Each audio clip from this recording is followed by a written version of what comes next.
Hello friend, नमस्ते। आप सबको मेरे चैनल विजेता पर्सनल ब्लॉग में बहुत बहुत स्वागत है। और बताइए आप लोग कैसे हैं। उम्मीद है आप लोग अच्छे होंगे, खुश होंगे, मस्त होंगे और खुशी खुशी हमारी वीडियो देख रहे होंगे। और ये वीडियो हमने वहीं से स्टार्ट किया है जहाँ से पिछला वाला वीडियो आपने देखा था कि इनकी छोटी बहन तेल चढ़ा रही है। जैसे कि हमारे यहाँ होता है तेल चढ़ाई की रस्म, तो वही तेल चढ़ा रही हैं। जैसे पंडित जी बताते जा रहे हैं वैसे ये करती जा रही हैं। तो ऐसे कन्या से पहले तेल चढ़वाते हैं और सिंदूर का टीका लगवाते हैं। तो जब तेल चढ़ गया उसके बाद सिंदूर का टीका कलश में लगा के अपने मत्थे पे लगाती हैं और अपने मत्थे से निकाल के फिर जो जिसकी शादी है ना कन्या उसके मत्थे पे लगाते हैं। तो ऐसे होती है। तो ये देखो ये कर चुकी हैं। अब इनका काम यहाँ ख़त्म हो गया है। और उसके बाद ये देखो आ गया है बाहर से दूल्हे की तरफ से चढ़ावा, मतलब कि जो दुल्हन को दिया जाता है ससुराल की तरफ से जो आता है ना वही सब चीज़ें हैं। वही साड़ी, कपड़े हैं, जेवर है, जो भी हैं। तो मतलब जो लड़के की तरफ से आता है वो सब मंडप के नीचे रखा जाता है। तो वही सब लोग देख लेंगे। ये देखिए साड़ी, शाल, स्वेटर, इसको आप कहते हैं चढ़ाए की मतलब चढ़ावा। तो उसमें से जो जेवर हैं उसको डिब्बे में करके और एक डलवे में रख के पंडित जी कुछ मंत्र पढ़ रहे हैं। तो मंत्र पढ़ने के बाद इस जो डलवा है इसको कलश में छुआ के फिर अंदर भेज देते हैं। तो वही हो रहा है। अंदर भेजने के बाद फिर कह रहे थे कि जो चढ़ाए पर का सामान आया है उसमें से कोई एक सामान पहन ले। तो मतलब कुछ एक पहन के आ जाएंगी। और उसके बाद ये देखो हमारे यहाँ होता है जेठ जी कोंछा डालते हैं। तो ये इनके जेठ हैं जो कि कोंछा डालने की तैयारी हो रही है। अब ये कोंछ डालेंगे, बिटिया के कोंछ में अपना कोंछा डालेंगे। और कोंछे में मखाना के अलावा मेवा, नारियल, यही सब होता है जो कि डाला जाता है। तो आप लोग देखते रहिएगा।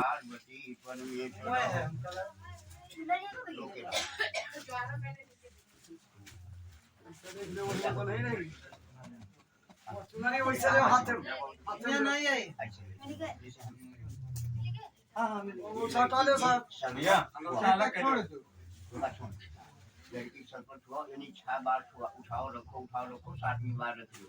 ओम जटाटवी गणजुलत प्रवाह पालित खले गले विलंब लंबितान जंग तुंग मालिके नमः इधर देखिए कार संतान क्या हो ये काल कहां रखना ये वाला तो नहीं समझ रही है। मामा के दिया है, मामा का क्या पड़ता है भैया।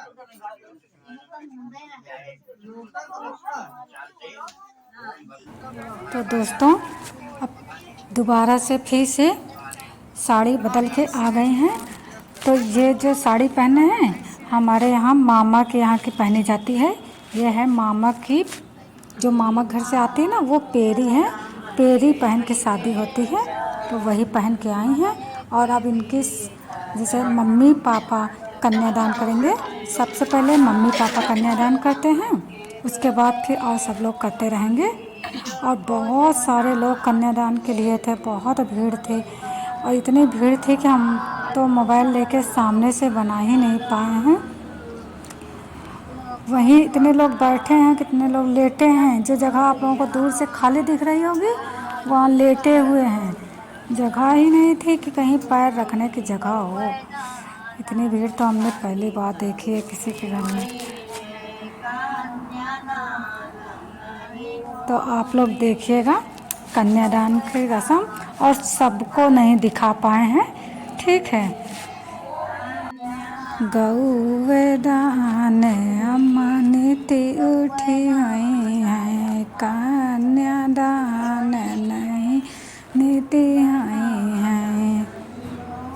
मम्मी पापा पहले कन्यादान करते हैं ना तो बहुत टाइम लगता है, क्योंकि उनसे पहले पंडित जी संकल्प करवाते हैं, मतलब बहुत कुछ करवाते हैं। उसके बाद कन्यादान के लिए लेते हैं ना, तो फिर इसमें बहुत टाइम लग रहा था, क्योंकि मम्मी पापा को ज़्यादा देर तक मंत्र पढ़ते हैं, उसके बाद सबके लिए फिर अलग अलग होता है। तो वही आप लोग देखिएगा। और इसके बारे में ना आप लोगों को ज़्यादा अच्छे से पता होगा, मुझे तो इतना पता नहीं है, क्योंकि सबके यहाँ शादी अलग अलग से रीति रिवाज से होती हैं। और हमारे यहाँ तो जैसे अपने घर में शादी पड़ती है तो इतना काम ही रहता है कि सब कुछ अच्छे से नहीं देख पाते हैं। तो वही जो हम दिखा पा रहे हैं आप लोग देखिएगा और हमारे साथ शेयर करिएगा, ठीक है। ओम बरबराय कल्पभ्यमाय नमः। ओम बरबराय कल्पभ्यमाय नमः। ओम नमो शिवाय सहस्र मूर्ति सहस्र बाधा सहस्र योद्धावे सहस्र कोटि उद्धारिणे नमः।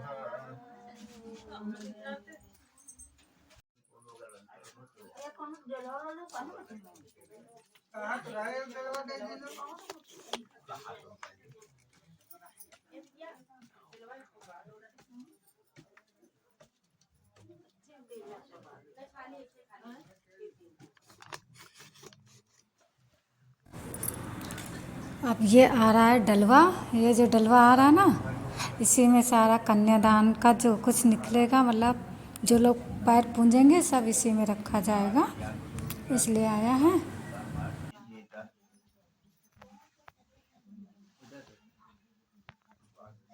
लगा देख लो, हाथ लगाओ, फोटो बनवा लो।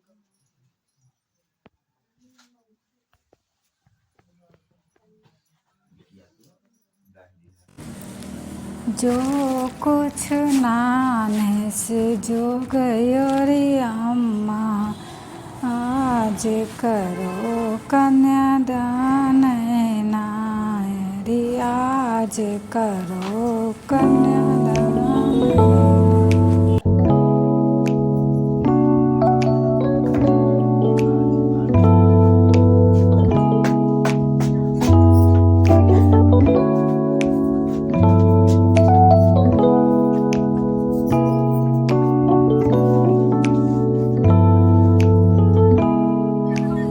ये नानी का कन्यादान है, नानी आई थी कन्यादान करने के लिए, तो ये जा रही हैं, इनका कन्यादान हो गया है। वैसे सबका जल्दी जल्दी हो जाता है, बस मम्मी पापा को ही लेट लगता है। और अब ये हैं हमारी अम्मा, ये भी बिटिया की नानी हैं, तो ये भी आई हैं कन्यादान करने।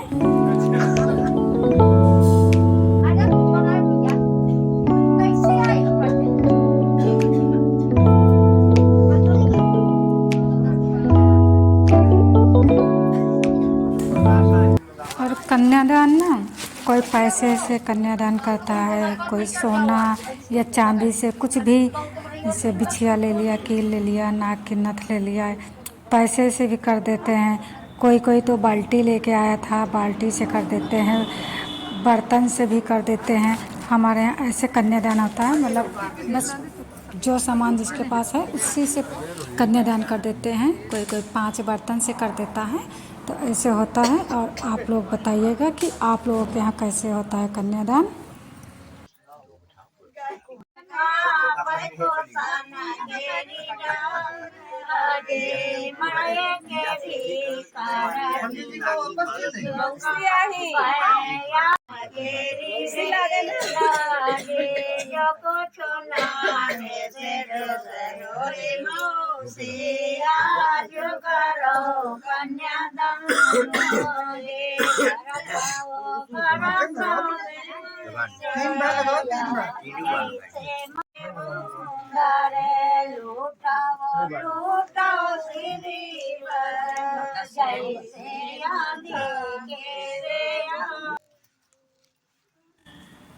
तो दोस्तों हमने भी पैसे से ही कन्यादान किए थे, यहाँ से नहीं ले गए थे, मतलब कन्यादान के लिए नहीं ले गए थे। और पहले ही सोच रखे थे कि पैसे से कन्यादान करेंगे, तो जो लगे थे वो ऐसे लिखवा दिया था और पैसे से भी कन्यादान कर दिए हैं। दोस्तों ये हमारा दूसरा कन्यादान है, मतलब हमको कन्यादान करना अच्छा लगता है, पर मुझे कहीं पड़ता ही नहीं। पिछले साल जो अपनी भांजी की शादी हुई थी तो उसमें कन्यादान किए थे, उसके बाद दूसरी बार कर रहे हैं, इसलिए मुझे ज़्यादा मालूम नहीं था।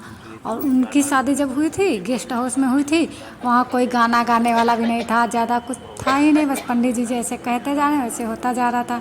और यहाँ पे जो कन्यादान हुआ है ये वहाँ से बहुत अलग हुआ है, तो मुझे तो यहाँ का बहुत अच्छा लगा। खुश रहो, दूधो नहाओ, पूतो फलो।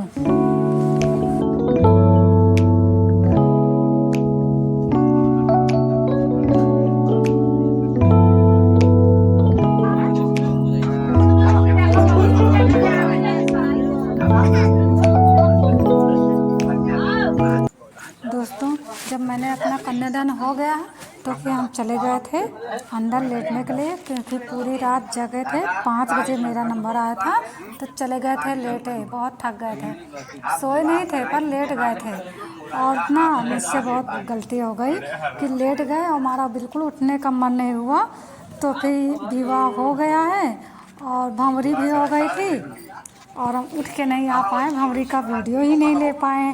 उसके बाद बिल्कुल सुबह जब हो गई थी तब उठ के आए थे, तब का वीडियो बनाए हैं, बिल्कुल विवाह हो गया था।